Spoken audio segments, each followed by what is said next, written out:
The Speaker of the House, Mike Johnson, joins us right now from D.C. with an update. Mr. Speaker, good morning. Hey, Steve. Great to be with you. It's good to have you as well. We all know, and painfully so over the last couple of months, former presidents don't get the same kind of Secret Service protection current presidents do. Given the threat level, and given the fact that he is the nominee and could be president of the United States again in, reelected in less than 50 days, he needs more people.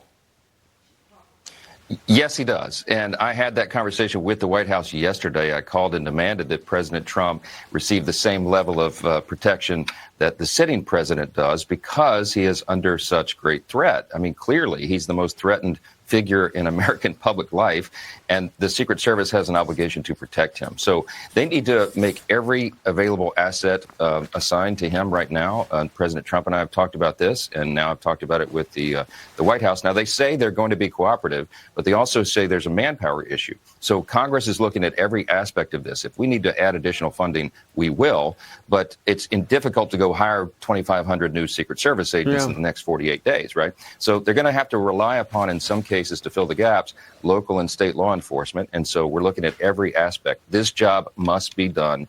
President Trump must be protected. Absolutely. And you mentioned the word threat either 2 or 3 times in your answer right there. He faces a lot of threats, and a lot of it is actually, the rhetoric in American politics right now on both sides is hot. It's hot.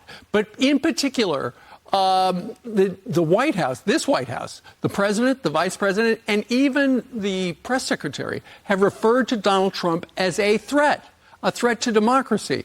Our White House correspondent, who I think does a great job, called them on this yesterday. Watch this. How many more assassination attempts on Donald Trump until the president and the vice president and you pick a different word to describe Trump other than threat?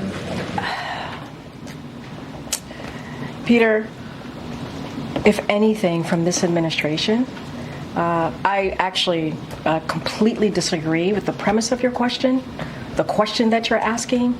It is also incredibly dangerous in the way that you're asking it because American people are watching. Mr. Speaker, how do you react to that? It's absurd. KJP is absurd. And as usual, Mr. Ducey asked the right questions. Peter's exactly on point. The Democrats' rhetoric has been so over the top. They have, for years now, tried to convince people that Donald Trump is equivalent to Hitler, that he's, some great threat to our democracy. You hear him say it over and over.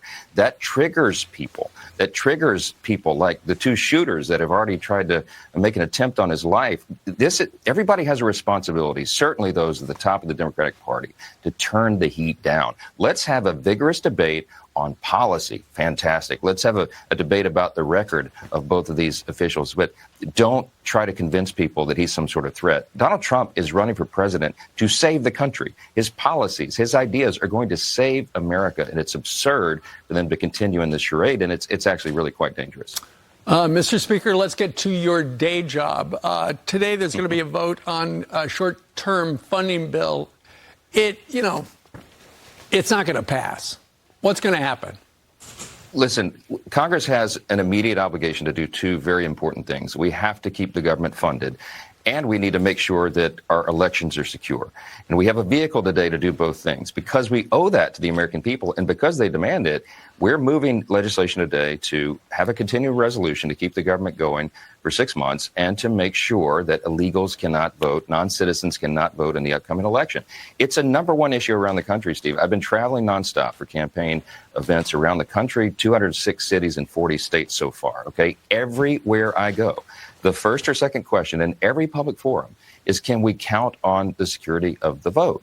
And we've got to make sure that happens. Right now, millions and millions of illegals have come across the border since the border czar Kamala Harris opened it wide with Joe Biden. And many of them are trying to register to vote. We know that is a fact. We've already had audits in a number of states.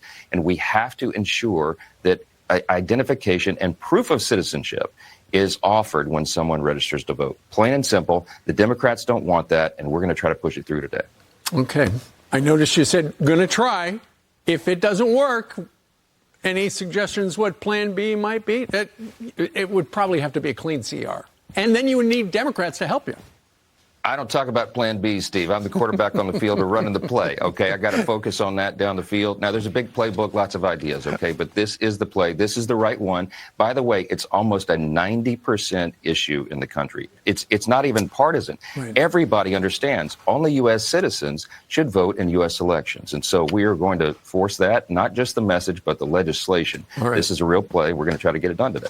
Well, good luck to you, sir. Thank you very much for starting your day with us. You got it. Good to see you. All right.